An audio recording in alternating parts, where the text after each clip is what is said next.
Hi అండి. Welcome back to your cooking class అండి. ఈరోజు మనం చేసుకునేది ఏంటంటే కట్టి చేపల ఎగురండి. అంటే కట్టి పరుగులు అంటారు కదండి. కట్టి చేపల ఎగురు చేస్తున్నానండి. ఎట్లా చేయాలో చూపిస్తా చూడండి ఒకసారి. ఇవ్వనండి కట్టి చేపలు అని చెప్పాను కదండి. శుభ్రంగా కడిగేసుకుని నేను పెట్టేసుకున్నానండి. ఇవి నాకు ఒక 700 గ్రామ్స్ ఉంటాయండి. 1 కిలోకి కొంచెం తక్కువగానే ఉన్నాయి. నేను ఆనియన్ తీసుకున్నానండి. 3 ఆనియన్స్ తీసుకున్నా. ఒక 4-5 పచ్చిమిర్చి తీసుకున్నానండి. ఇందులోకి కొంచెం ధనియాలు, జీలకర్ర, కొంచెం వెల్లుల్లిపాయ అండి. ఇది ఒక ఇంచ్ అంతా ఇది పట్టా తీసుకున్నానండి. అంటే చెక్క అంటారు కదండి.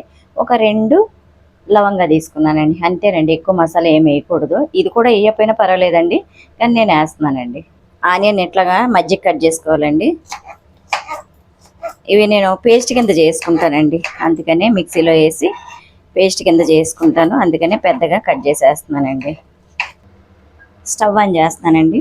ప్యాన్ పెట్టుకున్న ఆయిల్ పోస్తున్నానండి. కొంచెం చేపల్లో ఎక్కువే పడుతుందండి ఆయిల్.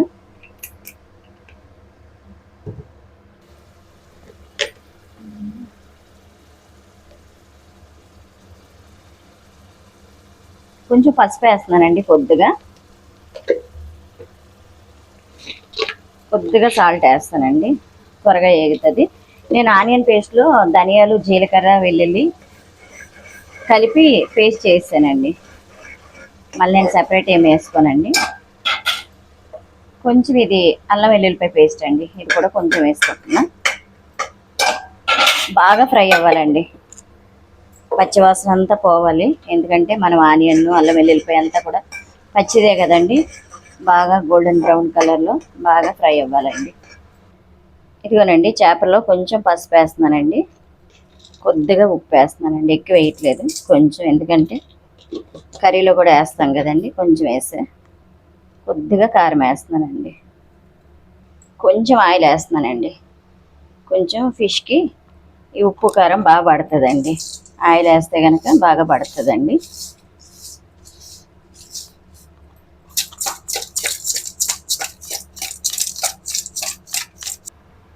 ఇదిగోనండి, నేను ఇంత చింతపండు తీసుకున్నానండి. తక్కువే తీసుకున్నానండి, ఎందుకంటే పులుసు కదా కదండి, ఎగిరే కదా, కొంచెం తక్కువ పడుతుందండి. చూసుకుని వేసుకోండి మీరు కూడా.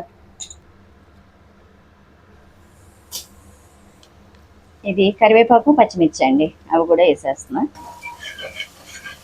ఇంకో 5 మినిట్స్ బాగా ఫ్రై అవ్వాలండి. ఫ్రై అవుతేనే కూర టేస్ట్గా ఉంటుందండి, లేదంటే పచ్చిదనం బాగోదండి. బాగా ఫ్రై అయిందండి. ఇప్పుడు మనం కారం వేసుకోవాలండి.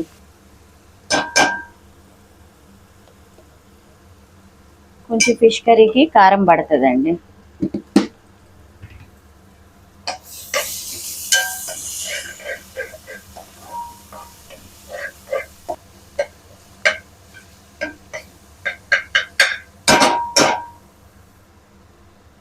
ఇదిగోనండి, పులుపు పిండుకున్నానండి నేను.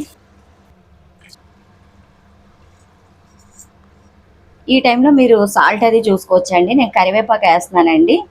ఈ ఫిష్ చాలా డెలికేట్ అండి, చాలా త్వరగా కుక్ అయిపోతుంది, చాలా టేస్ట్గా కూడా ఉంటుందండి కట్టి పరుగులు. మనం గరిట అయితే పెట్టకూడదండి అసలు. ఇట్లాగా మనం బట్టతోటే ఇట్లాగా కలుపుకోవాలండి. ఒక 5-7 మినిట్స్ అయితే కుక్ అయిపోతుంది, తర్వాత మీకు చూపిస్తానండి. కర్రీ అయిపోయిందండి, ఆయిల్ సపరేట్ అయిపోయింది. ఎక్కువ టైం పట్టదండి, చాలా త్వరగా. అది చేప చాలా డెలికేట్గా ఉంటుందండి, కానీ చాలా టేస్ట్గా ఉంటుందండి. ఫ్రై అయినా బాగుంటుంది, కర్రీ కానీ ఇట్లా దగ్గరగా బాగుంటుంది. పులుసు కూడా బాగుంటుందండి, పులుసు కూడా మనం పెట్టుకోవచ్చు. ఇట్లా మనం గరిట పెట్టకుండా ఇట్లానే కలుపుకోవాలండి. నేనైతే బంద్ చేసేస్తున్నానండి, దగ్గర అయిపోయింది, ఇంకా నాకు చాలండి, సరిపోతుంది. స్టవ్ బంద్ చేసేస్తున్నా.